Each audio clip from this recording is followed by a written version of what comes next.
Alors, dans cette capsule vidéo de suite à la précédente, j'ai en fait pour rappel mon document qui a déjà pris forme dans mon document de rédaction, et donc j'étais en train de rajouter les pages, les sections. Dans Word on appelle ça des sections, ici ça n'a pas vraiment de nom, les zones du document qui devront être la page de garde, la table des matières, le texte principal et peut-être encore après des annexes, pourquoi pas.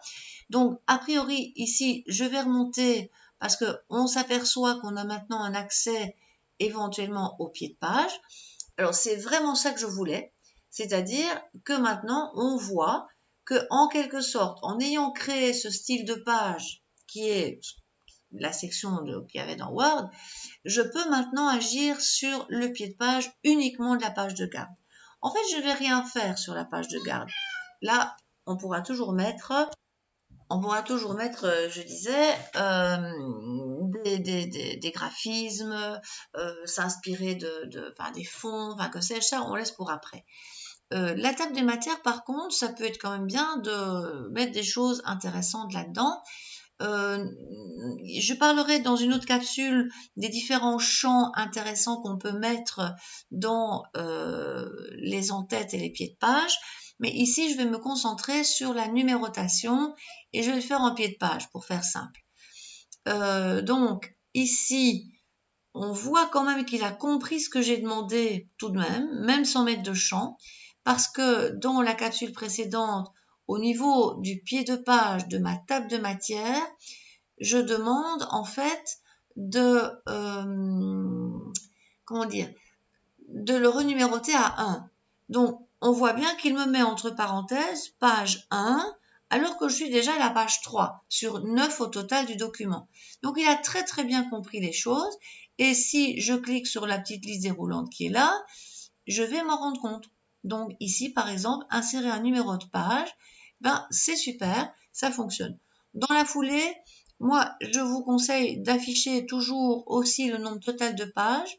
C'est assez sympa, je trouve. Donc 1 sur, c'est plus propre, et donc ici sur nombre de pages. Mais alors attention, évidemment, ça c'est le nombre total de pages de tout le document. Donc même si vous avez 20 pages d'annexes, il va les compter avec. Donc ça, il faut le savoir. Ici, en tout cas, je vais me contenter de mettre ce numéro 1 pour voir que ça fonctionne pour la table des matières. Si je voulais maintenant, si je m'apercevais que je n'avais pas assez avec une page pour la table des matières, ce qui est finalement très logique, je peux, soit il y aura un passage normal après beaucoup de textes, il y aura un passage normal à la page d'après, ou bien je fais un contrôle Enter pour définir un saut de page manuel. Ça, c'est pas un souci. Et en fait, on voit que par défaut, quand on fait ça, quand on fait un saut de page manuel ou qu'on passe d'une page à l'autre, il va garder le style par défaut de page.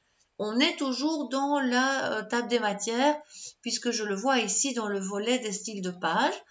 Et donc, du coup, ça se met bien à 2. Et par exemple, je vais me dire que j'ai 3 pages de table des matières. Un petit contrôle Enter, ou je fais Enter, je tape, un petit contrôle Enter pour simuler cette situation. Je vois bien que je suis dans toujours là, le style table des matières. C'est rassurant, je vois qu'il est écrit 3. OK. Ici, par contre, si maintenant je reviens à ma section, là maintenant il est temps de me dire ok, dans le texte principal je veux une renumérotation. C'est le cas, parce que quand je vais cliquer dans cette zone en dessous de la marge, dans la zone de la marge, je vois quand même bien qu'il y a un petit plus ici, parce qu'il faut d'abord l'activer, le pied de page. Mais ça se fait automatiquement comme ça.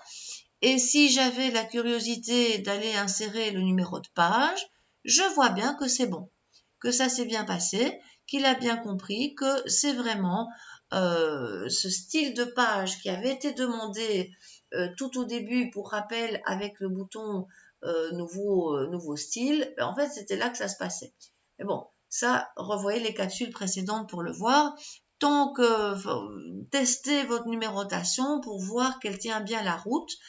Et là, on voit bien que malgré qu'on soit à la page 7, eh bien, il a démarré à la page 1 comme il le met. Ça clôture l'aspect pagination pur et dur concernant Writer. Dans une autre capsule, je vais parler de comment insérer des champs, d'autres types de champs dans l'entête et le pied de page.